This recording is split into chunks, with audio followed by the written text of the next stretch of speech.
पहुंच जाता है। रुद्र जब जेट से बाहर निकालकर देखता है तो उससे दूर दूर तक फैला हुआ समुद्र दिखाई देता है। वहां पर उनसे कई प्राइवेट जेट से खड़े हुए देखते हैं तो रुद्र शेरा से पूछता है कि यह सब। रुद्र के बात को समझकर सहारा जवाब देता है कि सर, यह सब आपकी फैमिली के हर सदस्य का अपना पर्सनल चैट है। रुद्र सामने देखता है तो उसे बहुत सारी रोल्स रॉयस गाड़ियां आई हुई दिखाई देती है।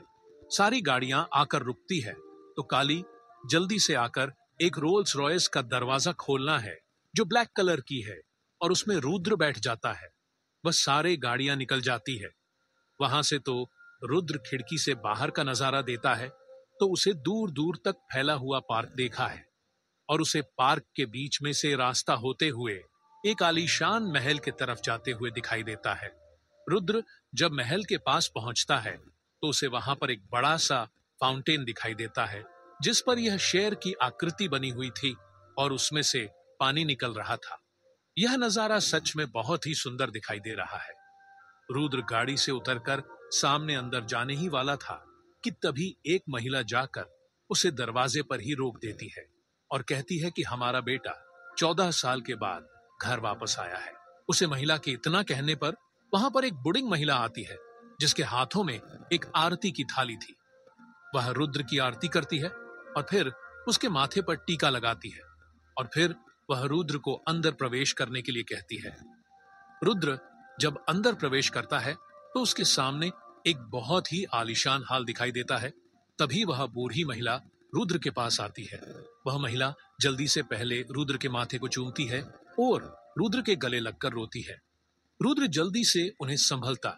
रुद्र कहता है कि आप कौन है? रुद्र के पूछने पर वह महिला बताती है कि वह रुद्र की दादी है और उनका नाम उषा है।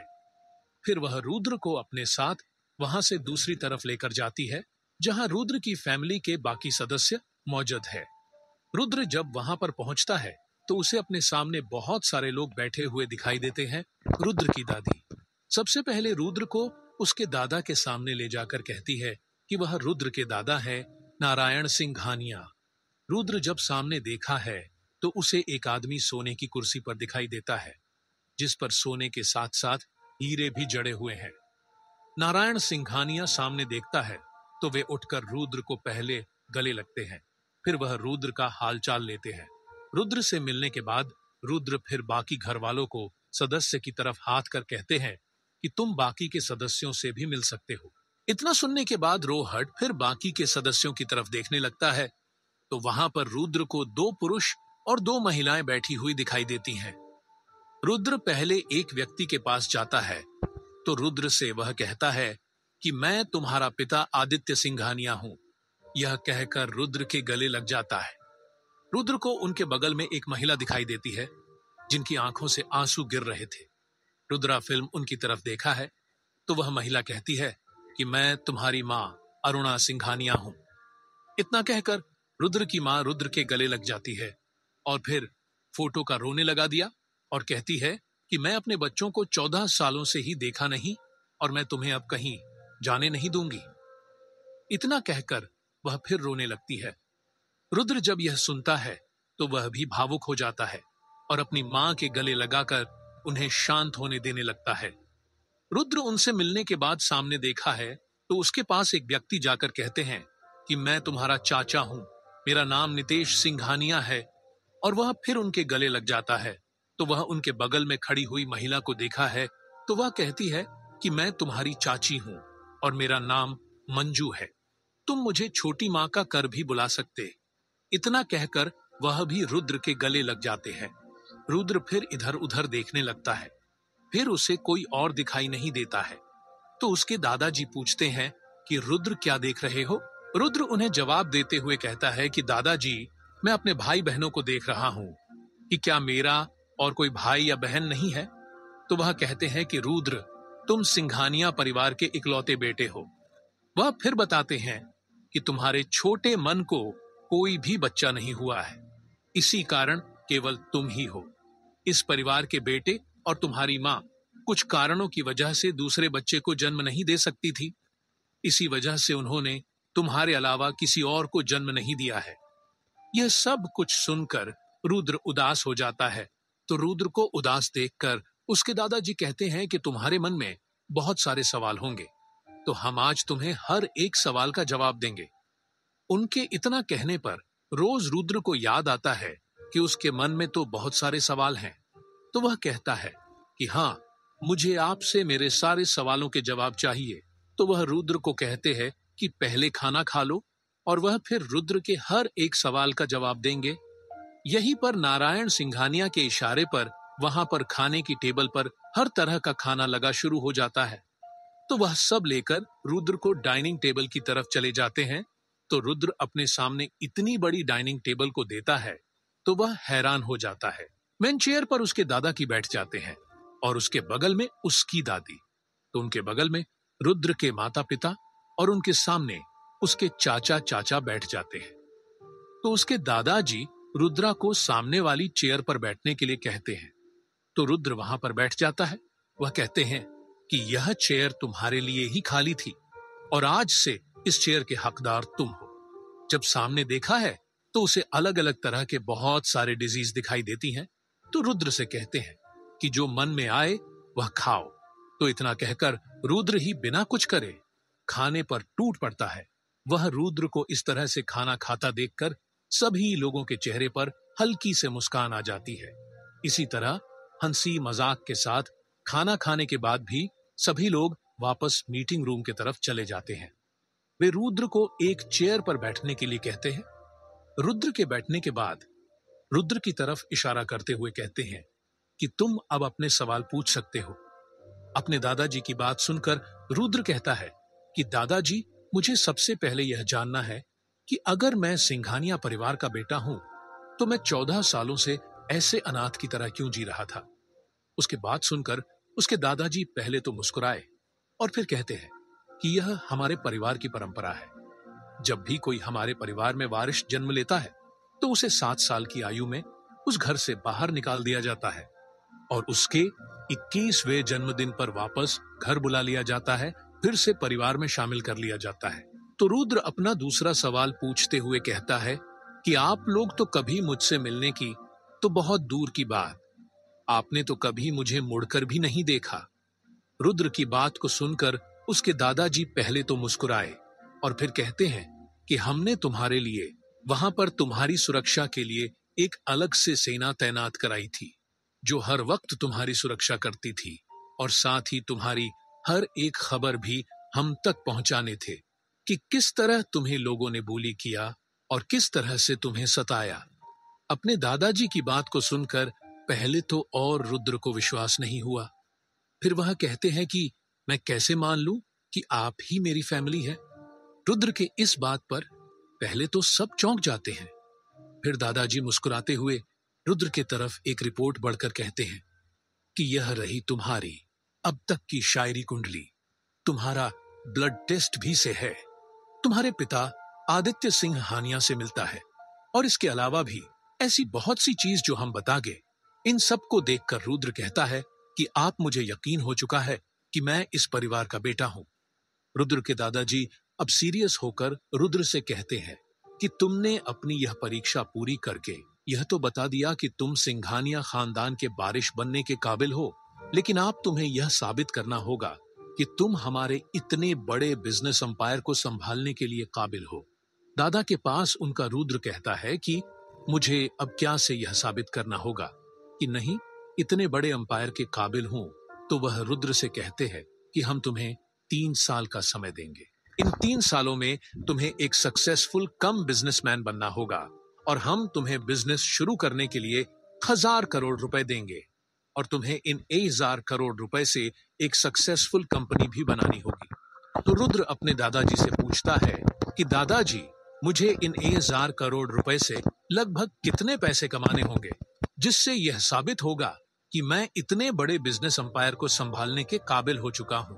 रुद्र के दादाजी कहते हैं तो मैं तकरीबन इन 1000 करोड़ से तुम्हें 1000 करोड़ तक का बिजनेस एम्पायर खड़ा करना होगा, यानी कि इससे 10 गुना बड़ा बिजनेस संपर्क में खड़ा करना होगा। नारायण सिंघानिया रुद्र से कहते हैं कि मुझे अब तुमसे 2 सवाल पूछूंगा, पहले उन सवालों का जवाब दो। इतना का कम पर अपने बगल में से एक ब्लैक गोल्ड कॉटन रुद्र को देते हैं। रुद्र जब उसे कार्ड पर ब्लैक एंड गोल्ड कलर देखा है तो वह समझ जाता है कि मैनेजर शायद इससे कार्ड के बारे में बात कर रहा था। वह रुद्र को उसे कार्ड को दिखाते हुए कहते हैं कि यह ब्लैक गोल्ड कार्ड है। इस कार्ड में इतने पैसे हैं कि तुम चाहो तो इंडिया की सारी कंपनी भी खरीद सकते हो, इसके कैसे खत्म नहीं होंगे। लेकिन इस कार्ड के साथ ही तुम्हारे ऊपर एक बहुत बड़ी रिस्पांसिबिलिटी आएगी कि क्या तुम मुझे को संभाल पाओगे, और सिंघानिया अंपायर की भी रिस्पांसिबिलिटी साथ में तुम्हारे ही ऊपर आएगी। रुद्र जब अपने दादा के पास सुनता है तो वह कहता है कि मैंने सुना है कि सबसे ज्यादा पैसे ब्लैक कार्ड में होते हैं, लेकिन यह ब्लैक हॉल कार्ड में और ब्लैक कार्ड में पूरा क्या है। रुद्र के पास सुनकर हुए कहते हैं कि ब्लैक कार्ड में इतने पैसे होते हैं कि मैक्सिमम 10 लाख करोड़ होते हैं, या तुम एक तरीके से कैसे कह सकते हो कि जितनी तुम्हारी कंपनी के वेल्थ है उतने ही पैसे इस कार्ड में होते हैं। फिर भी आगे कहते हैं कि लेकिन हमारा बिजनेस तो इतना बड़ा है कि कोई सोच भी नहीं सकता। हमारे पास तो इतनी दौलत है, हम चाहे पूरी दुनिया को भी खरीद सकते हैं। हमारी जैसी 2 और फैमिली है जिनके पास यह तो ब्लैक गोल्ड कार्ड से, और हम तीनों फैमिलीज ने मिलकर यह निर्णय लिया था कि हम यह कार्ड बनाएंगे। रुद्र के दादाजी नारायण सिंघानिया आगे कहते हैं कि इसके अलावा हमने तुम्हारे नाम पर एक बिजनेस कंपनी भी शुरू की थी। आज उस कंपनी की वेल्थ बहुत ज्यादा है और वह कंपनी दुनिया की सबसे बड़ी कंपनी में से एक है। यह कंपनी 3 बिजनेस करती है। पहला है वेपन का, इसमें हम गन से लेकर टैंक, फाइटर, जेट्स, मिसाइल सब कुछ बनाते हैं जो हमारे वेपन्स बनाए जाते हैं। उन्हें दुनिया भर के देश पसंद करते हैं। दूसरा बिजनेस है गोल्ड का। पूरी दुनिया का लगभग 40% गोल्ड हम कंसीव करते हैं। और इसके अलावा भी फार्मा का भी बिजनेस करते हैं। फार्मा इंडस्ट्री के अंदर हम बहुत सारी नई नई दवाइयां का इन्वेंशन करते हैं और उन्हें तुम्हें अलग अलग देश विदेश में भेजते हैं। और इसके साथ ही फार्मा इंडस्ट्री के अंदर हमारे बहुत से अस्पताल भी आते हैं जिन्हें RS के नाम से जाना जाता है। इन तीनों बिजनेस को मिलाकर एक ग्रुप बनता है और इस ग्रुप को RS कारपोरेशन के नाम से जाना जाता है। यानी कि रुद्र सिंघानिया, यह पूरा बिजनेस तुम्हारा नाम पर है, लेकिन अभी तुम इस RS इंडस्ट्रीज का इस्तेमाल नहीं कर सकते हो जब तक तुम खुद को यह साबित नहीं करते कि तुम इतने बड़े बिजनेस अंपायर को संभालने के काबिल हो। रुद्र जो सब कुछ सुन रहा था, और जब वह सुनता है कि उसके नाम पर इतनी बड़ी बिजनेस कंपनी है तो वह पहले तो बहुत ज्यादा शॉक हो जाता है, फिर उसके चेहरे पर मुस्कान आ जाती है। दादाजी आगे कहते हैं कि तुम इन 3 बिजनेस को छोड़कर और कोई भी बिजनेस कर सकते हो। रुद्र से कहते हैं कि तुम रुद्र सिंघानिया फैमिली का नाम का प्रयोग नहीं कर सकते हो, लेकिन तुम सिंघानिया फैमिली की ताकत का इस्तेमाल कर सकते हो। जब तुम यह साबित कर दोगे तुम इतने बड़े बिजनेस अंपायर को संभालने के काबिल हो, तब हम सबके सामने तुम्हारा चेहरा लेंगे और कहेंगे कि तुम नहीं संपादक के। तब तक के लिए तुम किसी को भी यह नहीं बताओगे कि तुम सिंघानिया खानदान के वारिस हो। फिर दादाजी थोड़ा रोक कर आगे कहते हैं, लेकिन अगर तुमने 3 सालों के अंदर यह सब कुछ नहीं किया तो यह पूरा बिजनेस संभाल सब कुछ ट्रस्ट में चला जाएगा। रुद्र फिर आपने दादाजी की आंखों में देखते हुए कहता है कि मुझे यह सब कुछ मंजूर, हमें 3 सालों के अंदर यह सब कुछ करके दिखाऊंगा। रुद्र की मैन बीच में आते हुए कहती है कि तुम सिंघानिया फैमिली की ताकत का इस्तेमाल नहीं कर सकते, ना ही नाम विश्वास कर सकते हो, लेकिन तुम रायजादा फैमिली का नाम इस्तेमाल कर सकते हो। रायजादा ग्रुप ऑनएफ इंडस्ट्री के 60% शेयर्स मेरे नाम पर है, तुम उसका इस्तेमाल कर सकते हो। वे आगे चलकर वे शेयर सब कुछ तुम्हारा ही होगा। इसीलिए तुम पेज चक्र ऐसा द फैमिली की ताकत का इस्तेमाल कर सकते हो। अगर जरूरत पड़े तो तुम अपने मामा मामी से भी बात कर सकते हो। रुद्र अपनी मां की आंखों में देखकर कहता है कि मां, मैं राजजादा फैमिली की ताकत का इस्तेमाल नहीं करूंगा और मैं अपने दम पर यह साबित करूंगा कि मैं इतने बड़े बिजनेस अंपायर के काबिल हूं। इतना कहकर रुद्र चुप हो जाता है तो वह उसके दादाजी कहते हैं कि तुम अपना बिजनेस कहां से शुरू करोगे। तो रुद्र कहता है कि मैं अपना बिजनेस मुंबई से शुरू करूंगा। हम तो रुद्र कहता है कि क्या मैं अपने दोस्त की हेल्प ले सकता हूं। रुद्र के दादाजी कहते हैं कि वही अग्रवाल फैमिलीज का बेटा, ना उनकी फैमिली तो बहुत ही छोटी सी फैमिली है। क्या वह तुम्हारे इतने बिजनेस को खड़ा करने में मदद कर सकते हैं? तुम ले सकते हो हेल्प। नारायण कहते हैं कि तुम यहां पर से सीधा दिल्ली जाओगे या सीधा मुंबई जाओगे। रुद्र कहता है कि मैं पहले यहां से दिल्ली जाऊंगा। इतना कहकर रुद्र वहां से निकल जाता है। रुद्र के जाने के बाद उसके पिताजी आदित्य सिंघानिया कहते हैं कि पापा आपने ऐसा क्यों किया? वह कहते हैं कि रुद्र को अभी यह पता है कि कोई परिवार का इकलौता बारिश सागर में के नहीं कहता कि अगर सारे प्रॉपर्टी ट्रस्ट में चली जाएगी तो रुद्र कभी भी अपनी तरफ से पूरे एफर्ट्स नहीं करता। मैं चाहता हूं कि वह पूरे एफर्ट्स करके एक बिजनेस को समझ अजय की बिजनेस किस प्रकार किया, तथा अगर वह बिजनेस को समझ गया तो हम उसे सब कुछ दे देंगे और उसे वापस बुला लेंगे। नारायण सिंघानिया आगे कहते हैं कि अगर रुद्र बिजनेस को नहीं समझ सका तो वह हमारे इतने बड़े बिजनेस एम्पायर को हम बर्बाद कर देगा और हमारे 7 पुस्तकी मेहनत को भी बर्बाद कर देगा। इसलिए हम चाहते हैं कि रुद्र पहले बिजनेस को समझे। उन सब को समझ में आ रहा था कि नारायण सिंघानिया क्या करना चाहते हैं। रुद्र क्या अपने दादाजी के मंसूबों को समझ पाएगा और आगे क्या होने वाला है, इन्हीं सब सवालों के